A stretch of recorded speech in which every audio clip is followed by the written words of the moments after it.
All I know is that Holidate, the title, it's really cute.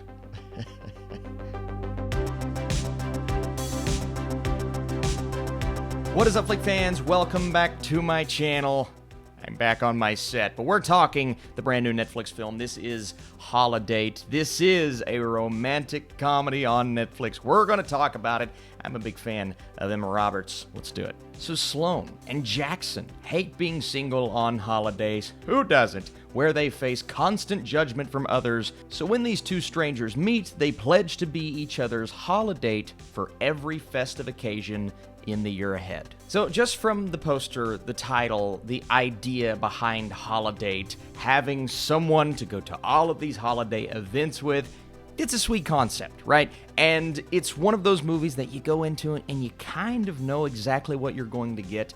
But I will say, the tone of this movie, as back and forth as it was, at times, it was much more brash and raunchy than I anticipated. And normally, I like raunchy. Raunchy can be funny. The raunchy aspect of this movie, however, I feel as if it fell a bit flat, and I feel as if maybe it was too on the nose at times. They set up for these really dirty jokes, and they're trying to hit the nail on the head, and they even at times pause for us to laugh and then kind of move on to the next scene. But I wasn't laughing as much as the movie wanted me to. Okay, Austin, that doesn't matter. How is the romantic relationship between our two leads? And a lot of us know Emma Roberts. We know what she can do. And again, I'm a fan. I think she is sweet. I think she is charming. And she brings exactly what she needed to bring to this role. The writing for her character, she was somewhat unlikable at times. But this is a movie, weird enough to say, this is a movie about growth and having that confidence in yourself when everyone else around you, it just feels like they're so much happier and things are going so well. And Sloane's character, she's going through that at the beginning. There's a proposal in her family. One of her family members is finding the hottest men possible, and she's just sitting there like, I just got out of a bad relationship. Life isn't good. We go over to Luke Bracey's character, a.k.a. Jackson, and he is in this mad and wacky, just over-the-top situation. You can tell he's miserable. He said, I'm getting out of here. And that's when our two characters meet and decide every single holiday. And that does provide for a bit of an opportunity for us to switch things up every scene, from 4th of July to Halloween to Christmas. And every single time they get together, you feel that that romantic tension that you expect a bit more, and you feel that chemistry become better and better.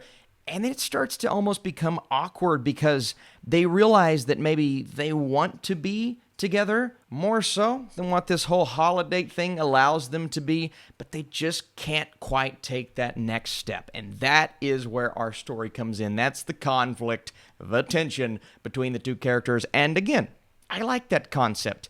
It all comes down to the execution, and I know how this is going to go. I'm going to tell you that I think the writing's not very good, and the jokes didn't land, and it's tonally up and down, and then some will say, well, you just got to enjoy it, Austin. You just got to turn your brain off. It's charming, it's quirky, and you know what?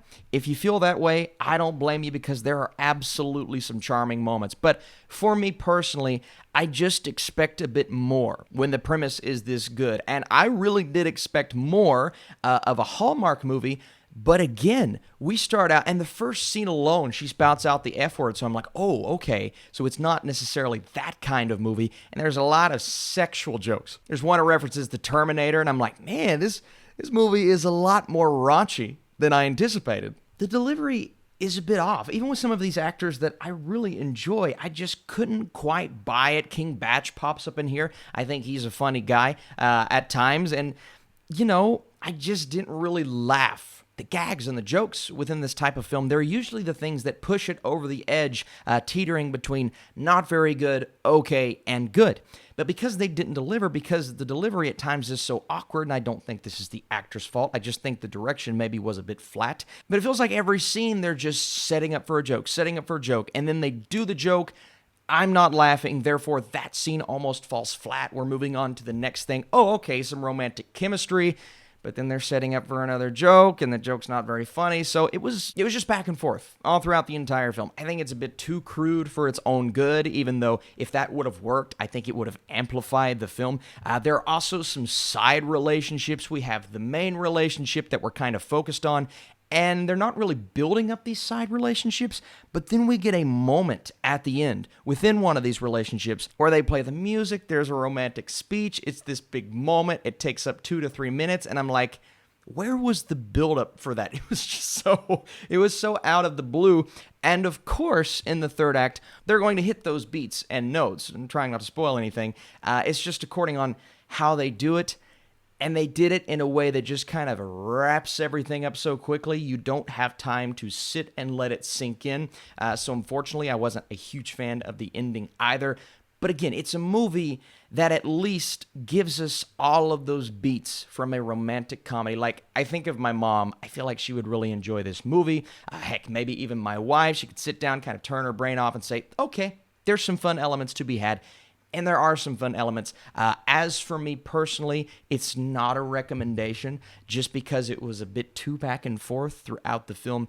But charming actors, charming moments, and a few jokes that worked. I think it will provide some people entertainment. So as for my score, before I give you that, appreciate you guys for watching big time. Stay tuned, a live stream today. I'm going a 40%, a 4 out of 10 for Holidate. Again, I love the name. I think the name is great, and I really do believe Emma Roberts, she has something. I want to see her in more. I grew up as a fan of her, and even someone like Luke Bracey is really good here as well. So appreciate you guys big time for watching. Let me know, are you a fan of romantic comedies on Netflix? Is this the Christmas movie for you, or Thanksgiving, or 4th of July, or Halloween? It can be anything. All right, appreciate you guys. See you soon.